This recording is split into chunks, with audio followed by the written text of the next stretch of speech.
What's up, Pete?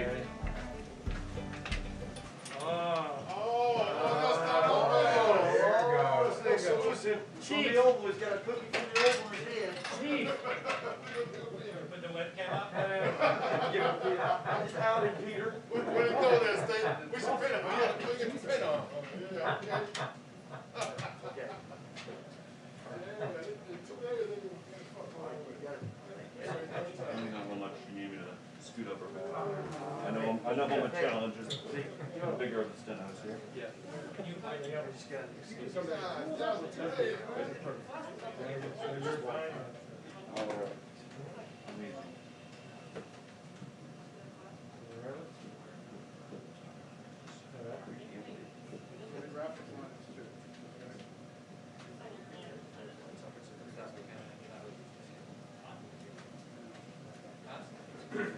Hey then. So, just to let you know. Thank you. Hey, how you doing?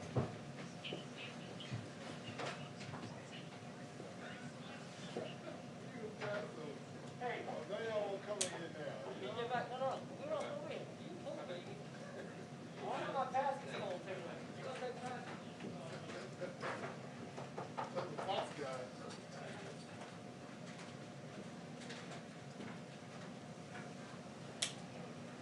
Hey, did they let you keep your heart there for posterity? Put your Hey, so last. I was just gonna. Have you seen new colors they got? no. You gotta see new colors. Are they ugly? Yeah, I'm talking to the kids. They need like 5 more minutes. The new guy? Yeah. Yeah, I think she said, I'm not going to 2-minute warning for a couple minutes. I do hear you, yes. Hey, how are you? Did you go to your office? I did. They let me go to my office, which was fantastic. Yeah, this is actually not bad. Nobody was down there. They said I it's would- going I to be would've closed done to on that. time. Huh? They said it's going to be closed to on time. Yeah, so I mean, I was the only one in that place, so. I would have done that. Had they not let me in. I'm here. Yeah. It's great. Thank you for Yeah, everything. no problem. Yes, I am. Walk around. Yeah, sure. Wash toast was sent yesterday. Hey, how are you? Good, how are So you? the next one is sent as AM. Sorry, I'm gonna here. problem. Waiting for my cord.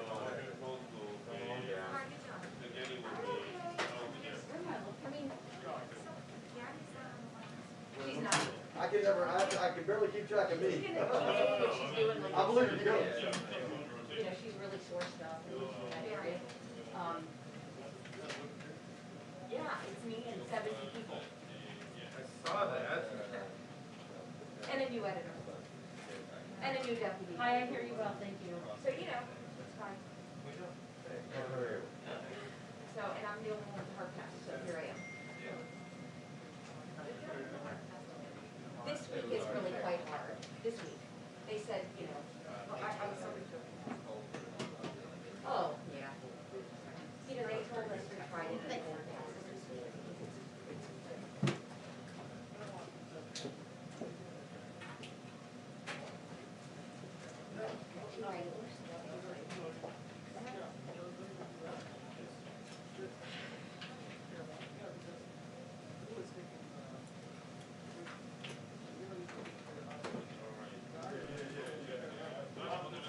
No, make sure you're okay. Right. And when you trip and fall all over.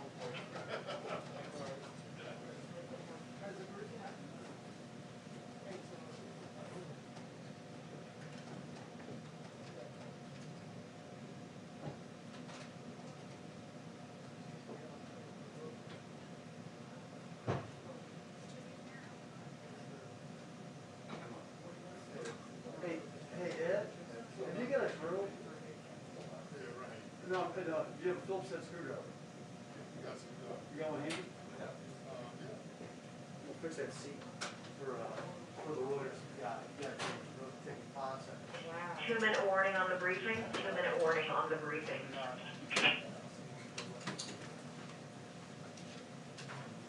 Are we going upstairs? Hey, Neil? Yes. Are we going up?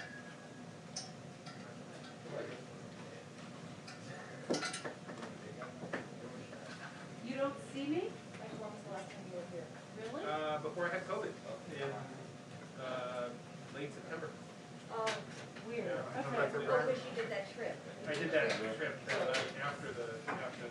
every minute. Oh, right. And then I got, Good time. yeah. Hey, Pat, they don't see me. Which one, I know, right? Hi, It was the Supreme Court one. Don't worry about any of that. You don't need any of it. No. Yeah, just another thing, we are within a 2-minute warning for the Jen Psaki briefing to begin. Blue door, they compliant, open, but 2 minutes ago, we were in the same time room with President Biden as he signed 10 more executive orders on going to help him implement the 198-page plan that he showed. I mean, that's how it works, right? I think so, yeah. Absolutely. It's only fair. And I'll defer to our colleague in the blue dress. Great, I'll take it. And we can just screw the wires. And the president-elect wants people to wear masks for 99 more days now. He claims that he can get 50 million people 2 doses of the COVID-19 vaccine within 100 days. And he didn't like when he was challenged about whether or not he's thinking big enough. So thanks for that. Oh, that would be great. 'Cause When they're walking out. Yeah, I didn't catch It's your. Michael, All right, perfect. Hey, Pat? And I had a chance to ask Dr. Anthony Fauci, who got to this event before the president did, how long from now until America is vaccinating 1 million people per day, which is what they need to be on track with Biden's plan? He said he thinks we're starting to see that now. Yeah. Which camera should I? Oh, there she is. Good afternoon. I don't mean to interrupt your live shot with Dr. Fauci. America is vaccinating 1 million people per day, which is what they need to be on track with Biden's plan. He said he thinks we're starting to see that now. Yeah. Which camera should I? Oh, there she is. Good afternoon. I don't mean to interrupt your live shot with Dr. Fauci.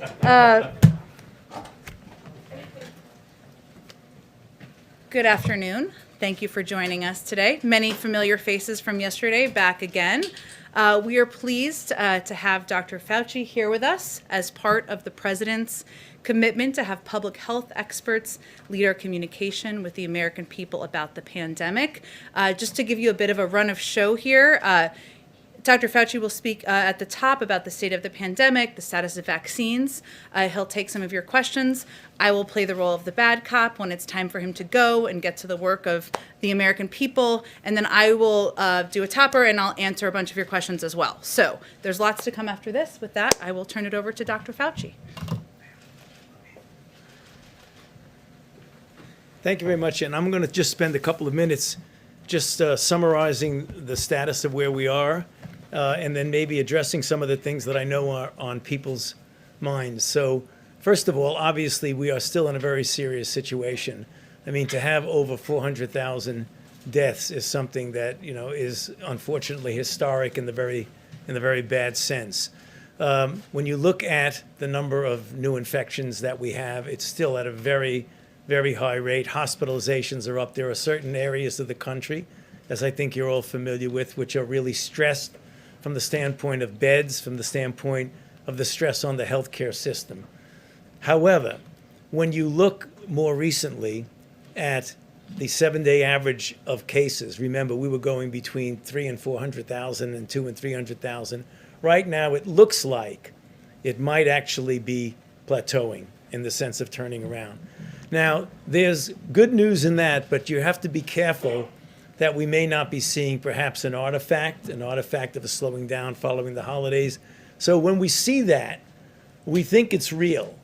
But one of the things, and it's interesting, I'm sort of getting a deja vu standing up here because I said something like this almost a little bit less than a year ago when we were talking about the acceleration of cases in the late winter, early spring of 2020 when we were having New York City metropolitan area being the epicenter of what was going on, that there are always lags, so please be aware of that when you have cases and then a couple of weeks later you'll see it represented in hospitalizations, intensive care, and then a couple of weeks later in deaths.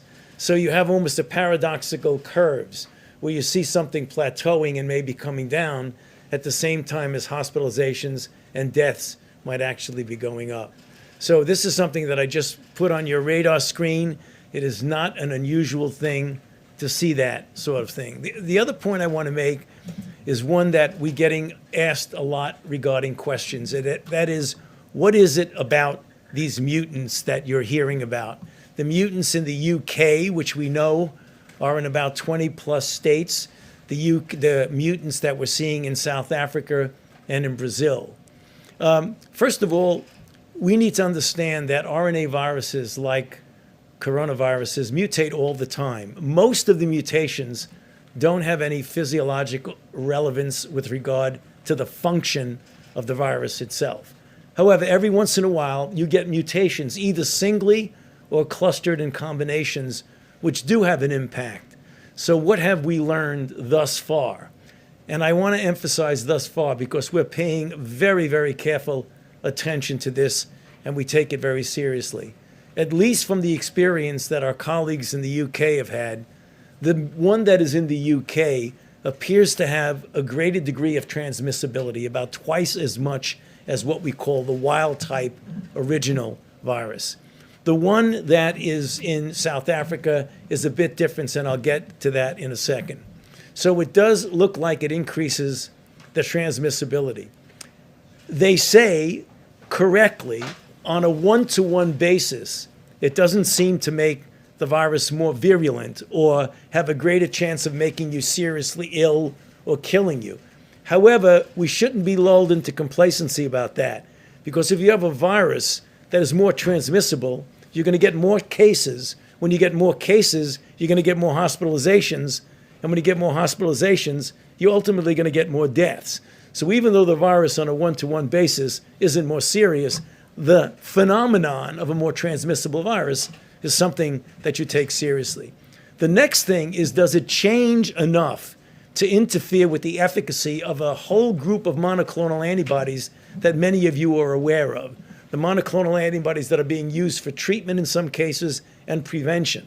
Since monoclonal antibodies bind to a very specific part of the virus, when there's a mutation there, it has much greater a chance of obliterating the efficacy of a monoclonal antibody. And we're seeing in the much more concerning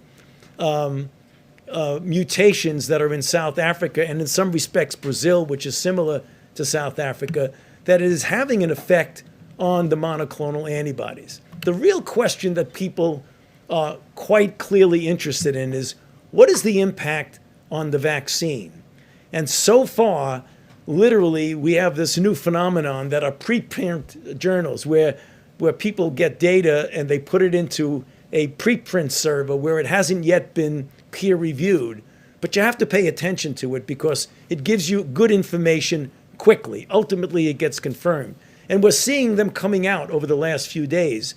And what they're saying is that what we likely will be seeing is a diminution, more South Africa than UK.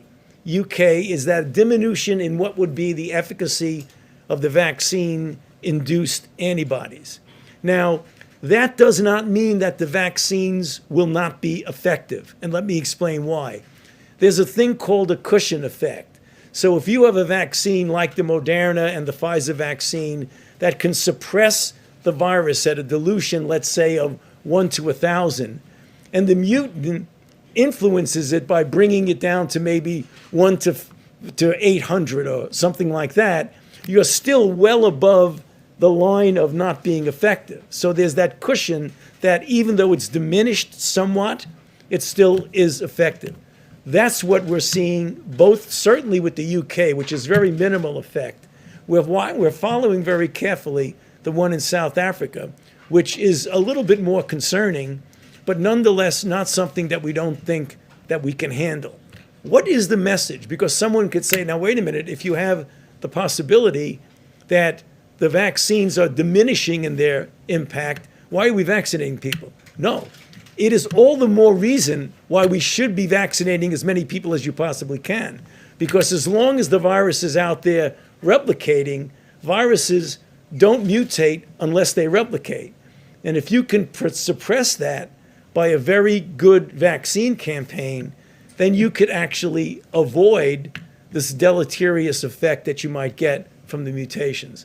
Bottom line, We're paying very close attention to it. There are alternative plans if we ever have to modify the vaccine. That is not something that is a very onerous thing. We can do that given the platforms we have. But right now, from the reports we have, literally as of today, it appears that the vaccines will still be effective against them. With the caveat in mind, you want to pay close attention to it. So, Jim, why don't I just stop there and then maybe just answer some questions on anything else that I said. So, yeah. How helpful would it have been if Amazon got involved with the federal response to COVID-19 before Biden took office? And do you know about any plans? With the caveat in mind, you want to pay close attention to it. So, Jim, why don't I just stop there and then maybe just answer some questions on anything else that I said. So, yeah. How helpful would it have been if Amazon got involved with the federal response to COVID-19 before Biden took office? And do you know about any plans or discussions ahead of yesterday? No, I don't think I could answer that question. I'd be waving my hands about that, sorry. Well, you know, one of the new things in this administration is if you don't know the answer, don't guess. Just say you don't know the answer. Yeah. Yes. Dr. Fauci, a couple of questions, if I might. I'd like to follow up with you on what you just said about this strain in South Africa. Has that strain made its way to the United States? And what, if any, concerns do you have? How much do we understand about it? Great question. Thus far, it does not appear at all that the South African strain is in the United States. However, we must be honest and say that the level of comprehensive sequence surveillance thus far is not at the level that we would have liked. So we're going to be looking very, very carefully for it. But given the information we have today, it doesn't appear that the South African strain is here. Okay, and if I could just ask you about the effort to distribute the vaccines, because of course that's what most people want to know. When are they going to get a vaccine? Is the Biden administration starting from scratch with the vaccine distribution effort, or are you picking up where the Trump administration left off? No, I mean, we certainly are not starting from scratch because there is activity going on in the distribution. But if you look at the plan that the president has put forth about the things that he is going to do, namely get community vaccine centers up, get pharmacies more involved, where appropriate, get the Defense Production Act involved, not only perhaps with getting more vaccine, but even the things you need to get a good vaccine program.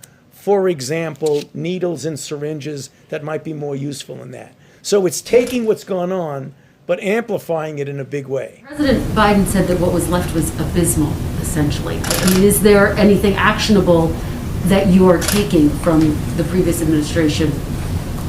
Well, Is that delaying your efforts to get the vaccine? I mean, that's the question. no, I mean, we're coming in with fresh ideas, but also some ideas that were not bad ideas with the previous administration. You can't say it was absolutely not usable at all. So we are continuing, but you're going to see a real ramping up of it. One more final question. You had said that most people will be vaccinated by the middle of 2021. Is that still your expectation? Yes, it is. I mean, I believe that the goal that was set by the president of getting 100 million people vaccinated in the first 100 days is quite a reasonable goal.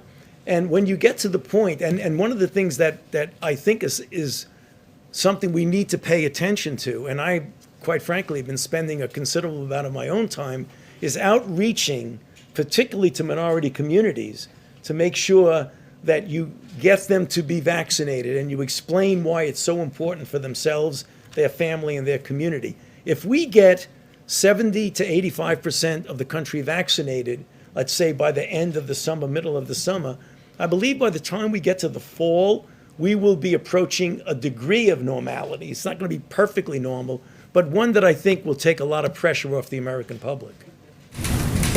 Dr. Fauci, you're one of the few holdovers from the previous administration to this current one. What has been your experience with this new team? And in your view, what would have been different in terms of the trajectory of this outbreak from the start had a team like this been in place at the beginning? Well, I can tell you my impression of what's going on right now. The team, I don't know if I can extrapolate other things, but one of the things that was very clear as recently as about 15 minutes ago, when I was with the president, is that one of the things that we're going to do is to be completely transparent, open, and honest. If things go wrong, not point fingers, but to correct them, and to make everything we do be based on science and evidence. I mean, that was literally a conversation I had 15 minutes ago with the president. And he has said that multiple times. That you, looking back on your comments of the last 10 or 12 months, would like to now, with that sort of license, to amend or clarify? No, I mean, I always said everything on the base. That's why I got in trouble sometimes. Right. Yeah, right. Yes. You mentioned pharmacies. The new CDC director said today that the goal of getting vaccinations into pharmacies by the end of next month isn't realistic, as had been previously suggested. When will most Americans be able to get a vaccination in their neighborhood pharmacy?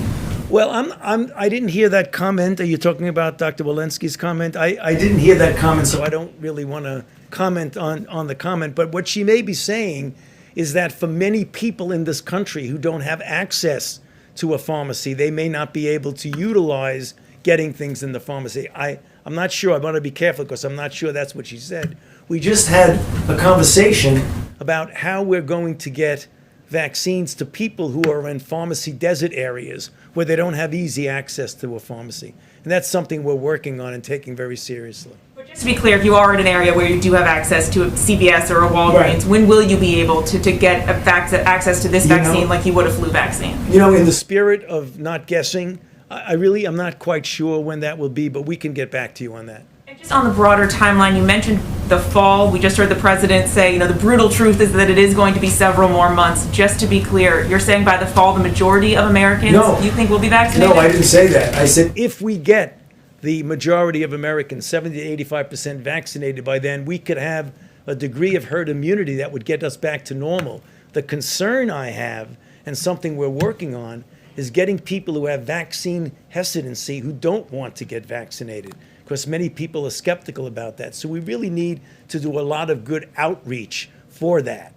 I mean, I don't know what the best case scenario for me is that we'd get 85% of the people vaccinated by the end of the summer. If we do, then by the time we get to the fall, I think we can approach a degree of normality. On the mutations that you were talking about, a question about how exactly they increase transmissibility. Does it take less exposure time to get it? No, what it is that you can do in vitro in a test tube setting, binding an affinity to the receptors, which you have in your nose, in your lung, and your GI tract. The receptor for the virus is called an ACE2 receptor, and the facility or affinity with which a virus binds to that means that it very likely will have a better efficiency of infection and replicate more in the nasopharynx. So that's how you make that determination in the test tube. Then you look epidemiologically and you see a spike going up in the sense of number of cases, and they sort of match each other. A virus that has the ability to easily bind to and replicate with your receptors is one that likely will spread easier. Mean that you'd have more viral load?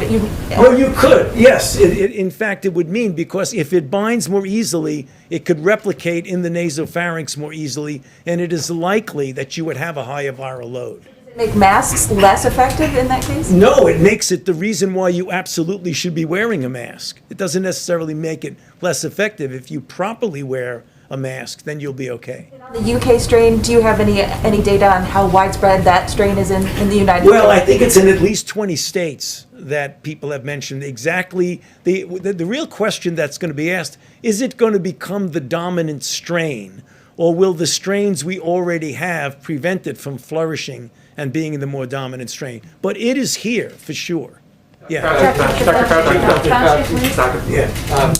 Just a follow-up on vaccines. Some state and local authorities are saying that they would be able to distribute more vaccines if they had more. Is the Biden administration now trying to increase production by Moderna and Pfizer in the next 6 weeks? Yeah, as well as to utilize what we hope will be another player in the field, the J&J, Janssen, as well as other of the companies. But also, as the president has said in his plan, to do whatever he can to expand the availability of vaccines, whatever that is. I mean, he said that he's going to just use every possibility, including the Defense Production Act.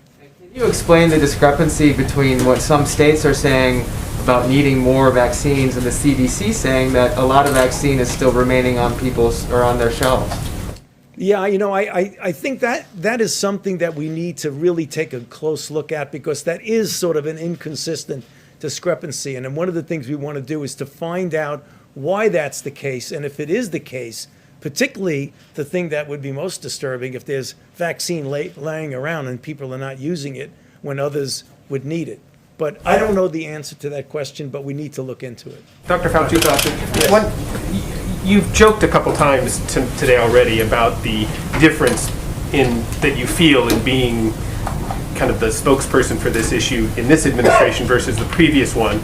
Can you talk a little bit about how much different do you feel, less constrained?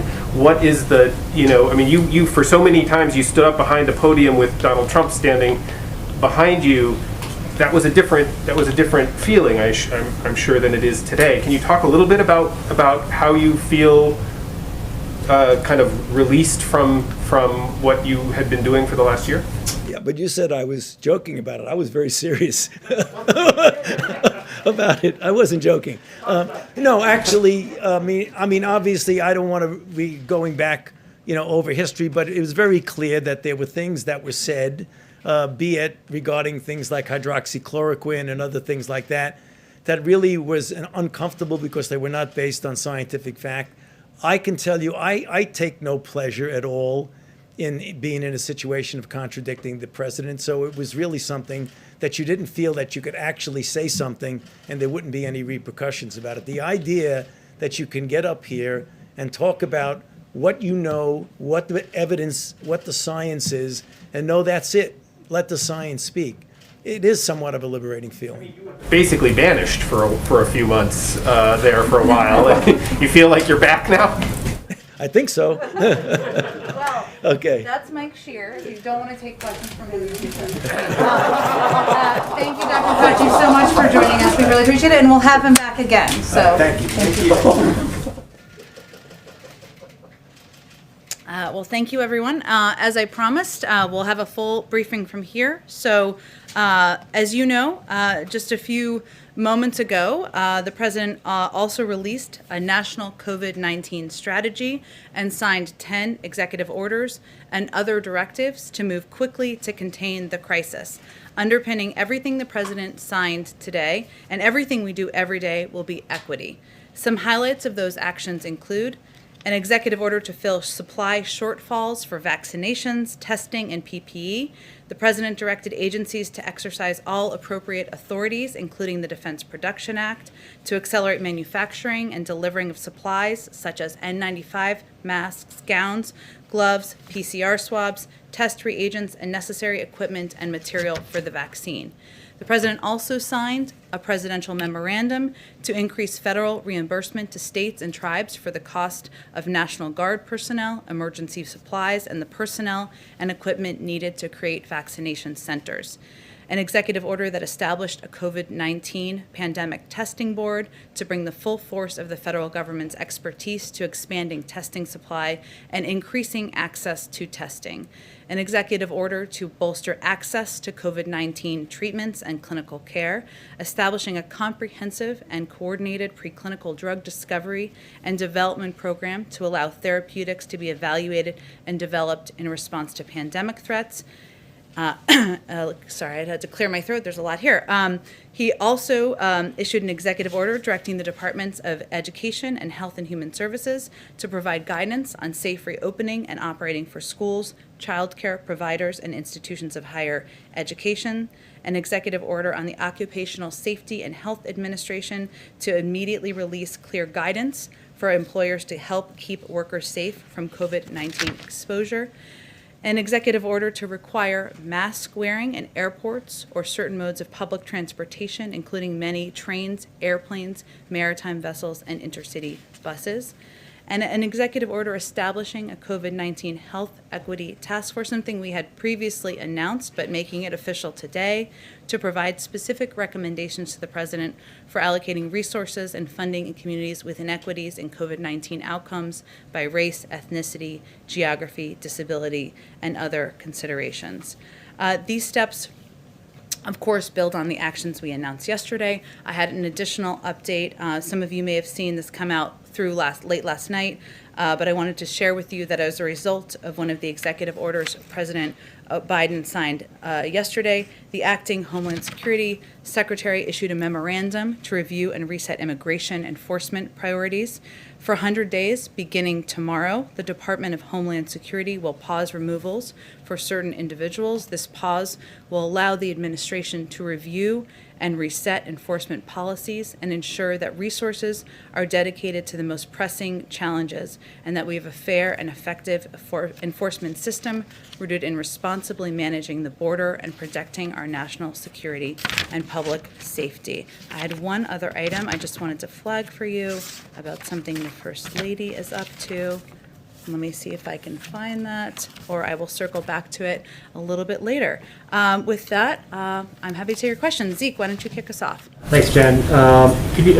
There's some reporting earlier today about the President's commitment to extending New START. Can you talk about what the President's directive on that front has been? Additionally, did he confirm that the President requested reports from the new DNI for an assessment on potential foreign interference in the 2020 election, and then also the Solar Winds Act? I can confirm that the United States intends to seek a 5-year extension of New START as the treaty permits. The President has long been clear that the New START treaty is in the national security interests of the United States, and this extension makes even more sense when the relationship with Russia is adversarial, as it is at this time. New START is the only remaining treaty constraining Russian nuclear forces and is an anchor of strategic stability between our two countries. And to the other part of your question, even as we work with Russia to advance U.S. interests, so too we work to hold Russia to account for its reckless and adversarial actions. And to this end, the President is also issuing a tasking to the intelligence community for its full assessment of the SolarWinds cyber breach, Russian interference in the 2020 election, its use of chemical weapons against opposition leader Alexei Navalny, and the alleged bounties on U.S. soldiers in Afghanistan. So that's hopefully answered all of it. That was a mouthful. And just changing gears for a quick second to COVID and the negotiations with Capitol Hill, how long is the President willing to pursue bipartisanship? Democrats are already talking about a reconciliation process. Is there given the critical need for some sort of aid here that the President's talking about, is there a deadline at which he's giving Republicans, is it February 1st? Is it President's weekend by which he'll say, no, we're going to do this by reconciliation instead?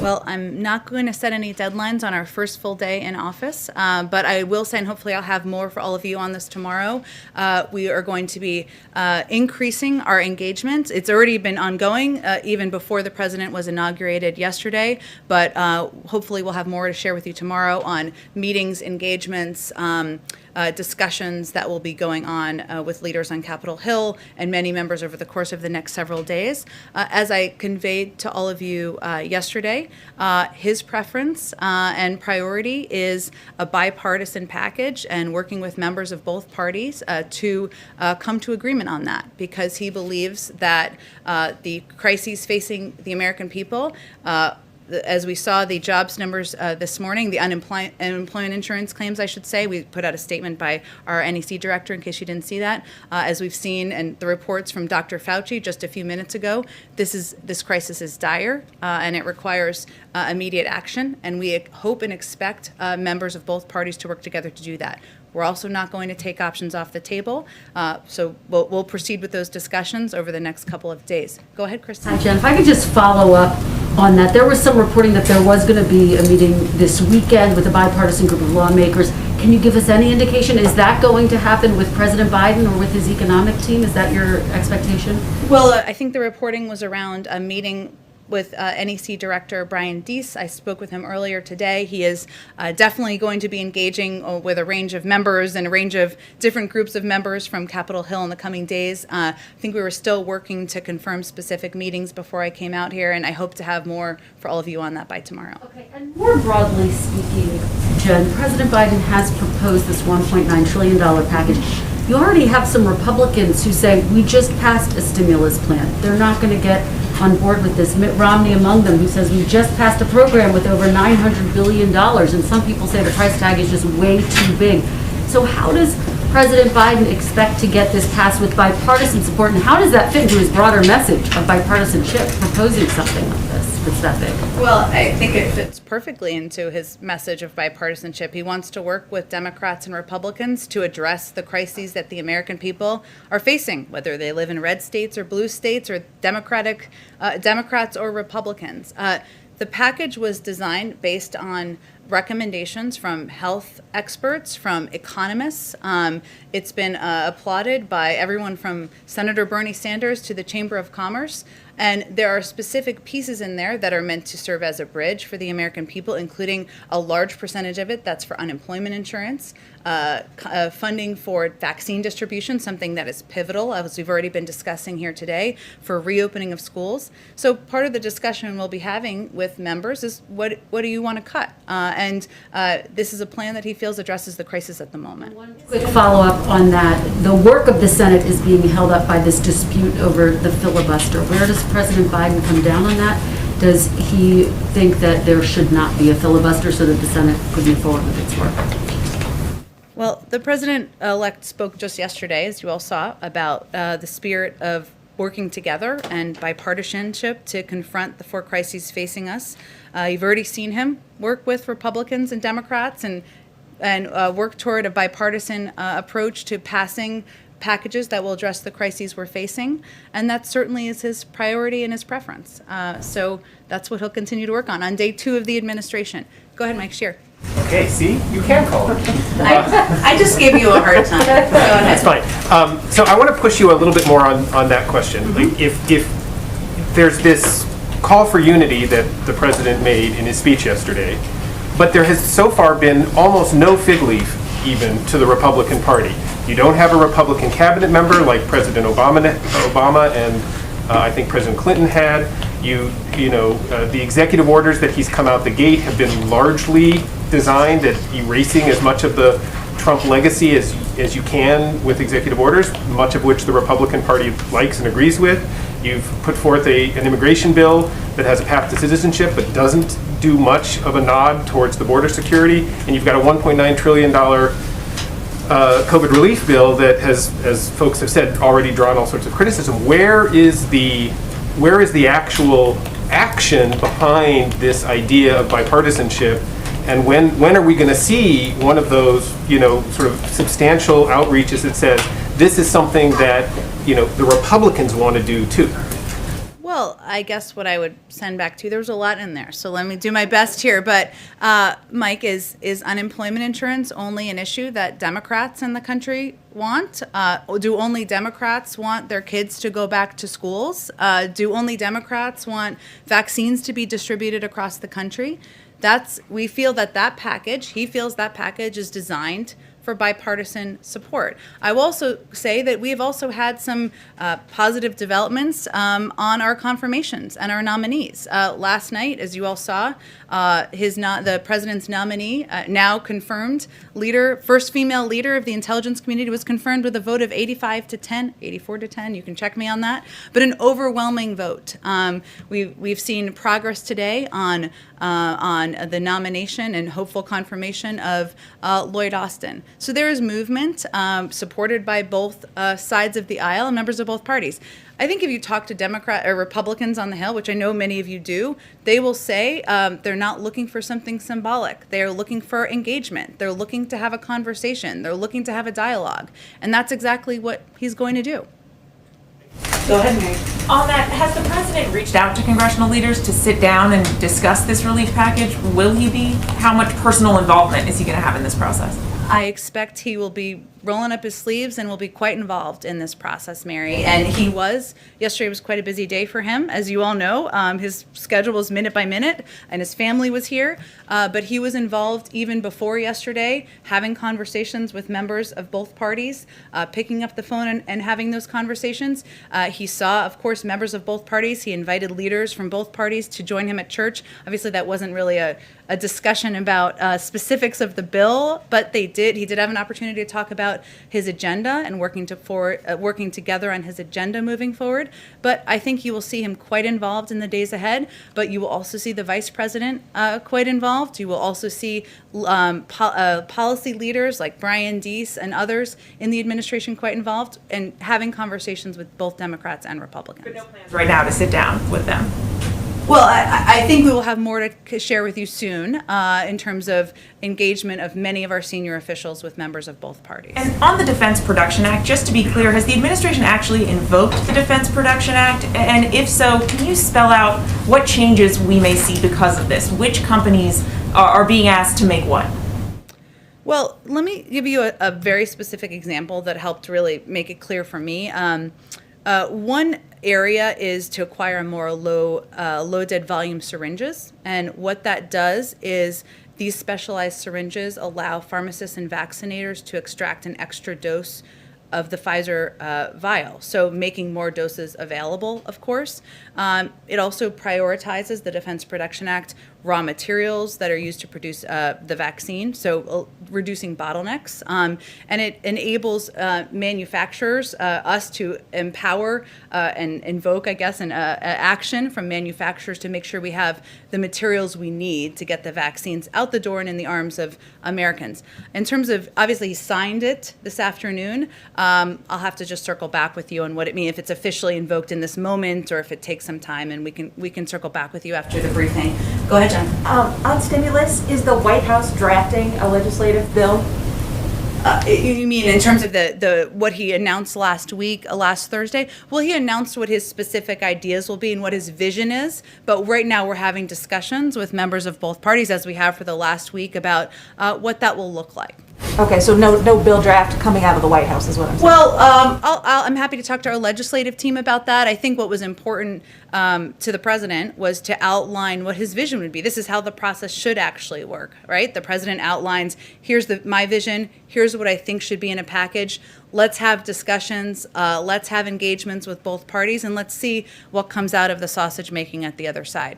Go ahead, Anita. I'll come back to you. I'm sorry I keep missing. But just following up on what Kristen asked, I don't think I heard an answer about whether the president supports keeping the filibuster, where he sits on that. Has he talked to Senator Schumer about that? I mean, he served there a long time. What are his thoughts on that?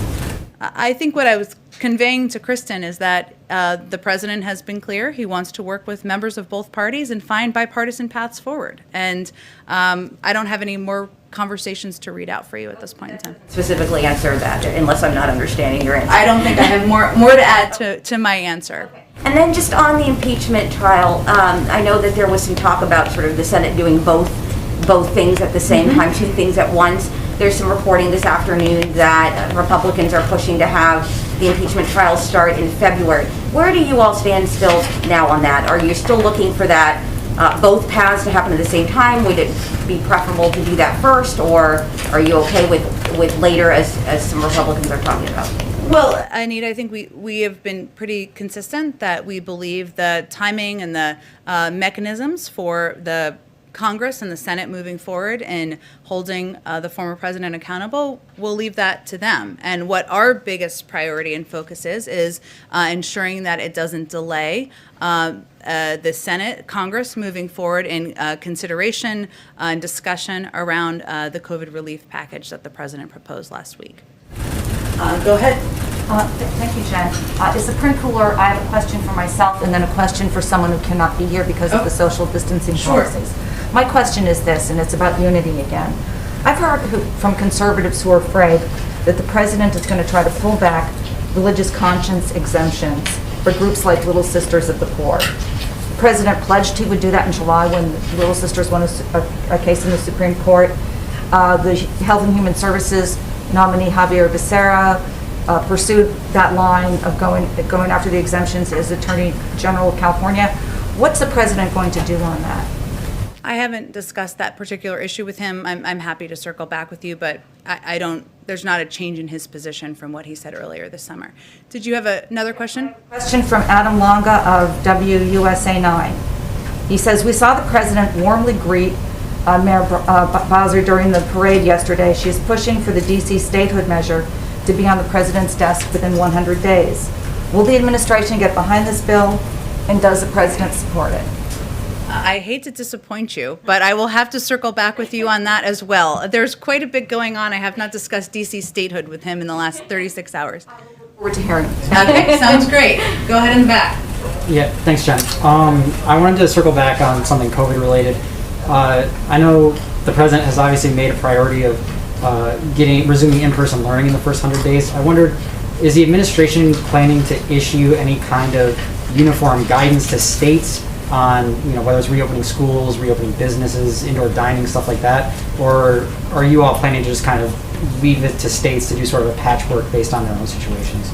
Well, as Dr. Fauci conveyed, our objective is to ensure that health and medical experts are leading the effort in delivering guidance, determining guidance, and also communicating it with the public whenever possible. And any guidance would come, of course, as you know, from the CDC. We will, of course, defer to that. But part of our priority and our focus here is on providing more engagement with states, more clear guidance from the federal level in terms of how we're planning to operate, what data we're seeing, how vaccines are being distributed, what we see as the challenges, and that communication has been lacking as we understand it from our conversations in the past few months. So that is what we will focus on improving in the months ahead. Would you specifically, are you planning to do, daily or weekly calls with states, or how are you planning to up the communication there? Well, we have an entire COVID team, as you know, who are now, most of them are official, and part of their role will be engaging with governors, Democrats and Republicans, mayors, local elected officials to gain a better understanding of what's happening on the ground. That will be how they're going to be intaking a great deal of information. Obviously, health care providers and experts on the ground as well.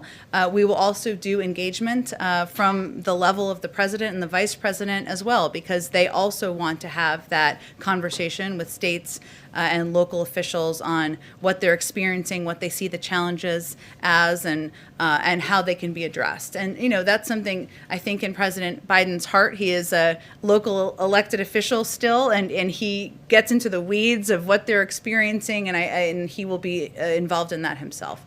Go ahead and the way back. Thanks, Jen. There's a lot of really big things that the administration wants to do: infrastructure, the stimulus, tax reform. Can you sort of lay out the cadence for us over the upcoming year? How do you envision those three major things playing out? What's the order? When do you think those will be taken up? When will they happen? Well, what I can lay out for you on our first full day here is what our initial priorities are, and they revolve around addressing the 4 crises that the president has stated that the country is facing, including getting the pandemic under control, getting people back to work, addressing our climate crisis, and addressing racial equity. And so, go ahead. No, I was going to ask you, do you think tax reform happens in 2021? I don't really have any predictions for you on that. I think at this point in time and for the foreseeable future, addressing the pandemic, getting the pandemic under control, and that linkage to getting people back to work will be his top priority. Keystone XL, the decision yesterday from the president. What would you say to those who have lost their job or will lose their job as a result of that decision? What would the message from the president and the White House be? The message of the president and the White House would be that he is committed. His record will shows the American people that he is committed to clean energy jobs, to jobs that are not only good, high-paying jobs, union jobs, but ones that are also good for our environment. He thinks it's possible to do both. He led an effort when he was the vice president to put millions of people to work with both of those priorities in mind, and he will continue to do that as president. But he had opposed the Keystone Pipeline back in 2013 when it was when there was a consideration of the permit or sorry, I don't think it was 2013. I think it was a little bit after that. And he's been consistent in his view, and he was delivering on a promise he made to the American public during the campaign. Go ahead all the way in the back. Thank you. I wanted to ask you about India-US relationship. What is President Biden's vision of an India-US relationship, the relationship between the world's oldest and the world's largest democracies? Well, first I would say that President Biden, who of course has visited India many times, respects and values the long bipartisan, successful relationship between leaders in India and the United States. He looks forward to a continuation of that. Obviously, he selected and yesterday she was sworn in, the first Indian American to serve as president or vice president. It's certainly a historic moment for all of us in this country, but a further, cementing of the importance of our relationship. So, go ahead, George. Yeah, thanks. Two questions, if I could. One on the Hatch Act. Will this administration take that seriously, and do you think it's ever appropriate for this White House to have a political event or political meeting? Well, as you know, there are some political events that are acceptable, but we certainly take the Hatch Act seriously and will abide by that. And you will not see a political rally on the south lawn of the White House with under President Biden. The second one, this may sound trivial, but presidents and candidates have some events where they're fun for the candidate. The big crowd on the acceptance speech at the convention, the big crowd at the inauguration, big rallies. Because of COVID, this president has been denied all those. Has he ever been at all wistful about sort of missing the fun parts of being a candidate and the inauguration? Not in front of me, George. I will say that even yesterday, or of the last couple of days, he tried to find a moment of joy with his family and with his grandchildren, who bring him a great deal of joy, and a recognition of course, the great responsibility he has on his shoulders, but a moment in history that he was playing a very important part of. So I would say he's been in public office, as you all know, for decades, and he's had many joyful moments, but this moment, serving as president, coming in at a crisis where thousands of people are dying from a pandemic every day, millions of people are out of work, is not really a time for daily joy as the leader of the free world, and he's focused on doing his job to get the work done for the American people. Go ahead. Why weren't President Biden and all members of the Biden family masked at all times on federal lands last night if he signed an executive order that mandates masks on federal lands at all times? At the inaugural Memorial, yes. I think, Steve, he was celebrating an evening of a historic day in our country, and certainly he signed the mask mandate because it's a way to send a message to the American public about the importance of wearing masks, how it can save tens of thousands of lives. We take a number of COVID precautions, as you know, here in terms of testing, social distancing, mask wearing ourselves, as we do every single day, but I don't know that I have more for you on it than that. But as Joe Biden often talks about, it is not just important the example of power, but the power of our example. Was that a good example for people who are watching who might not pay attention normally? Well, Steve, I think the power of his example is also the message he sends by signing 25 executive orders, including almost half of them related to COVID, the requirements that we're all under every single day here to ensure we're sending that message to the public. Yesterday was a historic moment in our history. He was inaugurated as President of the United States. He was surrounded by his family. We take a number of precautions, but I think we have bigger issues to worry about at this moment in time. Go ahead, Anita. Jen? You mentioned... Oh, sorry, Jeff. Let me go to Jeff, Anita, because I already went to you, if that's okay. Jeff, go ahead. Thanks very much. Follow up on New START. Do you have any indication from Russia that they will object to the extension of 5 years, and has the United States already alerted Moscow about its desire? Well, we have not, obviously, as you know, a number of our nominees have talked about our intention during their confirmation hearings over the past couple of days of extending New Start. I don't have any calls to read out for you, but I can check and see if any notifications or discussions have happened this afternoon. And to follow up on something from yesterday, which I think you referred to, that President Biden had said that President Trump left him a very generous note, and he didn't want to talk about it until he spoke to President Trump. Are President Biden and former President Trump going to have a call?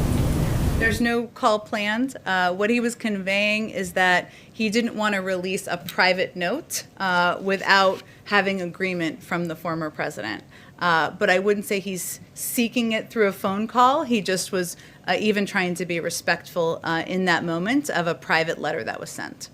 With regard to the former president, has President Biden spoken to Speaker Pelosi at all about the timing of when she plans to bring the impeachment articles to the Senate and how he would like to see this trial proceed? President Biden has been pretty clear about what the focus of his conversations are and what his intention is with his engagements with leaders from both sides of the aisle and in both houses of Congress, including with Speaker Pelosi, someone he's known for quite some time. And that is his intention and focus on getting the COVID package through. So he will leave it to her and to now Leader Schumer to determine what the path forward and the timeline will be in holding the former president accountable. Anita, go back to you. Yeah, you earlier mentioned 4 priorities of the president. I was surprised to not hear immigration per se in that, because yesterday many of the executive orders were about immigration. There were 2 major agency releases last night about immigration. The bill is being introduced today. Do you not see that as sort of the second big push after the COVID bill? Where do you see that? And I guess I would say, why is it, I was going to ask you, why is it going to be, why is it such a priority after the COVID bill, but you didn't even list it, so I wanted to kind of clarify that and get your thoughts on it. Well, I wouldn't read into that other than immigration we consider as part of racial equity and part of which is a broad issue, but that's how the president has spoken about that crisis over the past several months, and clearly it is an enormous priority to him because we moved forward in announcing the specifics of an immigration bill, an immigration package he is eager to move forward on with Congress on his first day in office. But as you know, there's been a lot of history on efforts to do comprehensive immigration reform, to do any form of immigration reform. And what we're hopeful is that this will be a moment of reset and a moment to restart discussions on Capitol Hill. There are already a number of co-sponsors who have been announced to have those discussions. There are experts on immigration who have worked on this issue on both sides of the aisle. Historically, it is an issue that there is bipartisan support from the business community, supports from a range of outside groups with different political tilts, and we're hopeful that will help propel it forward. Menendez said today on a call, he called it a Herculean, effort to get this through. As you know, it hasn't gone through, as you just mentioned before. I mean, there are Republicans grumbling today that there's not more in that bill that they want to see. So is that bill, what do you think the prospect of that bill getting through is?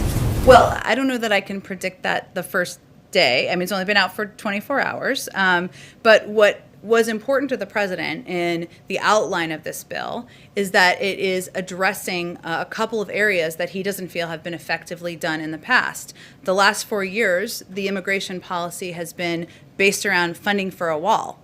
That has not worked, even to keep the country safer, even to keep bad actors out. And so his approach is multi-pronged. It is to do smart security that will help address and use technology to address key border crossings, address ports of entry more effectively and efficiently, and putting that oversight in the hands of the Department of Homeland Security. It will also help address root causes of migration, and that hasn't been in past bills, as you probably well know, Anita. It was not in the bill in 2013, but it's something something that he has been an advocate for in his time in public office. And it also has a pathway to citizenship for the 11 million undocumented immigrants who are living in the country. There are components of here in the bill that address a lot of the issues that have not been addressed in the past, and certainly the components of it that talk about smart security are the kind of border security that we think is essential and more effective than what we've seen over the past couple of years. Go ahead. Oh. Can I go to Zeke first and then to you, Kristen? Go ahead. I just wanted to follow up on a question I asked the President an hour or so ago about the 100 million vaccines in the first 100 days target. That's roughly a per diem basis of where the vaccinations are right now. Can you just elaborate a little bit why the President isn't setting the bar a little bit higher? It may be require another nudge. Just to explain to the American people when they see these statistics of, one tracker had 1.6 million yesterday, why isn't the President shooting just a little bit higher given the magnitude of the crisis here? Well, none of us are mathematicians, myself included, so I asked our team to do a little math on this. So the Trump administration was given 36 million doses when they were in office for 38 days. They administered a total of about 17 million shots. That's about less than 500,000 shots a day. What we are proposing is to double that to about 1 million shots per day. And we have outlined this goal and objective in coordination and consultation with our health and medical experts. So it is ambitious. It's something that we feel is bold and was called that certainly at the time. And we're working overtime to help to achieve it, try to achieve it. But is the President trying to, he obviously would try to exceed that if possible. Is it possible we may see in a couple of weeks or month that the President would up that goal? Well, Zeke, there are a lot of factors that go into determining how many shots can get into the arms of Americans. We feel confident we can achieve this goal. Obviously, there are other vaccines that are being considered at this point in time by the FDA. There is funding that will be needed for distribution. There are a number of steps that will help expedite at some point in time. But right now, our focus is on what many health and medical experts have consistently called a bold goal. I will note also that some of the reporting this morning, which Kristen asked about earlier, was that the Trump administration left us with no plan. It's hard for them to both be exactly true at the same time. And our team has been putting together a plan, our own plan, as Dr. Fauci talked about, for some time to achieve this goal. But he also mentioned that there are a number of challenges. It's not just about lining people up, as you all know, but for people watching in a football stadium and giving them shots. We have to overcome vaccine hesitancy. We have to get to health communities where they don't have access to health centers. That was outlined. A number of steps to address that were outlined in the president's plan today. This is a bold goal. We're going to work every day to achieve it, and we'll build from there. There's a lot more of the administration to go from there and more work on COVID to be done. Go ahead, Kristen. Jen, President Biden is reversing a number of former President Trump's policies, and we're seeing some of former President Trump's staffers be placed on leave or be reassigned. Is there an attempt to purge Trump officials? Well, there's a new administration, so obviously there are a number of new officials in place. I know there was some reporting, for example, and I don't know if this is who you're referencing, so you tell me if not, of the head of the NLRB.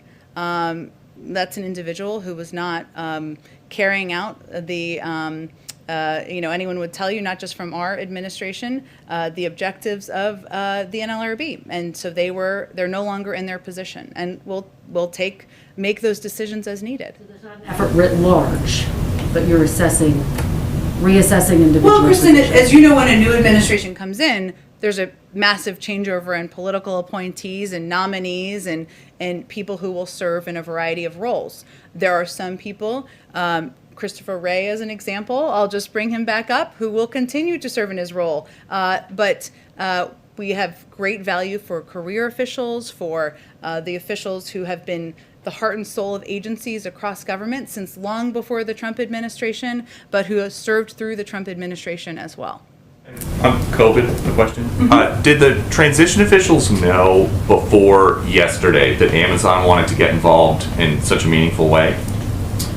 We saw, not that I'm aware of. I'm happy to check. I mean, when the reporting came out I asked the question, and I think internally, and what was conveyed to me, and I don't think we discussed this yesterday, was that we've had a lot of outreach, some privately, some publicly, from a range of businesses and private sector entities, and we certainly welcome that, and we'll be considering all of those offers and what makes the most sense in our plans and proposals. So, because there are some Trump officials saying they were never offered help from Amazon, and so they're essentially saying they think this was a political call for Amazon to wait while lives were hanging in the balance, but you're saying that is not the case. I'm not aware of the timeline of when Amazon reached out. That sounds like a question for Amazon to me. Jen, what did you think about all the pardons that Trump handed out on his way out the door? And do you know if the DOJ or anyone is reviewing any of those? Well, as you know, we nominated an attorney general just a couple of weeks ago, Merrick Garland. We're eager to get him confirmed in the coming weeks, hopefully soon. Our view on the pardons, Jennifer, is that it's not a model for how a Biden Justice Department would work. It's not a model, I should say, for how President Biden would use his own power. He would use his own power far more judiciously. But we are looking forward. And most important for us and for him is that the Justice Department, as we look ahead, is independent, makes decisions of their own accord, including the review of any investigations or judicial steps that have been taken. Can I do a follow-up? Thank you. Okay, I think we're about to conclude it here, but because it's my second day, let's take 2 more questions. Go ahead in the back. Attorneys. Yes. Is the president going to listen to the pardon attorney? President Bush told President Obama that he should use the pardon power early on. But we know that the pardon power has been in disrepute in the last week because of President Trump's pardons. Is President Biden going to try to use the power quickly? Or, I mean, you said judiciously. What's his take going to be? Well, judiciously, and I'm not saying you're conveying this, but just for clarity, is not meant to convey speed. It's just meant to convey how he approaches it. As you know, he has a long history on judicial issues, having served as the chairman of the Judiciary Committee many years ago. But on day 2, I don't have any prediction for you in terms of how he would use pardon attorneys or the role, but he has great respect for and value for independence, as you know, and for the role of the judiciary and the independence of that role. Okay, last actual question. Sorry, Zeke, I appreciate it, and I'm going to bounce off stuff here, conversations that may or may not have happened. Can you tell us, has President Biden spoken to the Fed Chair, Jay Powell? If he hasn't, does he have any plans on speaking to him at any point in the near future? And generally speaking, how does the president view the stewardship of the Fed Chair during this economic crisis? I don't have any calls to read out for you or to predict for you with the chairman of the Federal Reserve. He clearly has a great deal of respect and value for the Federal Reserve and the role they've played historically, given he nominated the former chair to serve as the first female Treasury Secretary. But I don't have anything more for you. I can venture to get more for you from our economic team. Thank you, everyone. I'll see you again tomorrow. Thanks, Dan.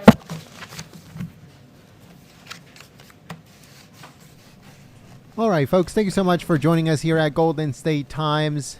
Make sure that you guys share this video on social media.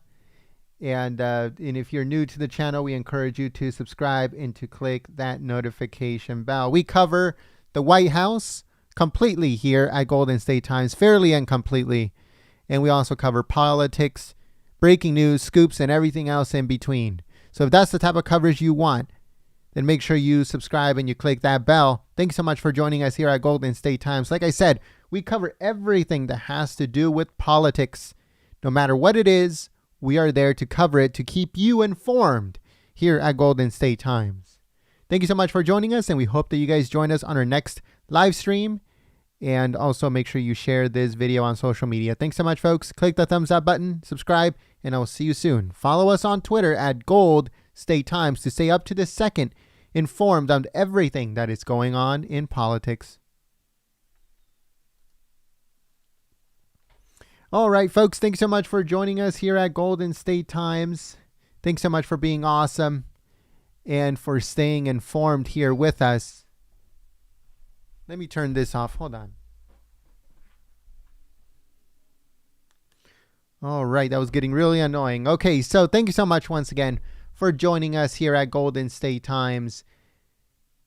As you guys saw, there was one pretty good question done by Fox News. That was Peter Ducey from Fox News. I was asking Press Secretary Jen Psaki about why wasn't Joe Biden wearing a mask on federal property if he's forcing everybody else to do it, but he doesn't want to do it. Why is that? Why is he getting away with it? That's a very good question. Very good question. If he's forcing other people to do it, it doesn't matter if he has the vaccine or not. He has to put it on because he's trying to be an example, right? So why not put on a mask at all times when you were on federal property? So very good question. And the liberals on social media are having a meltdown over this. But let's see what happens. Thank you so much for joining us here at Golden State Times. Like I said, if you're new to the channel, subscribe and click that notification bell, and we'll see you.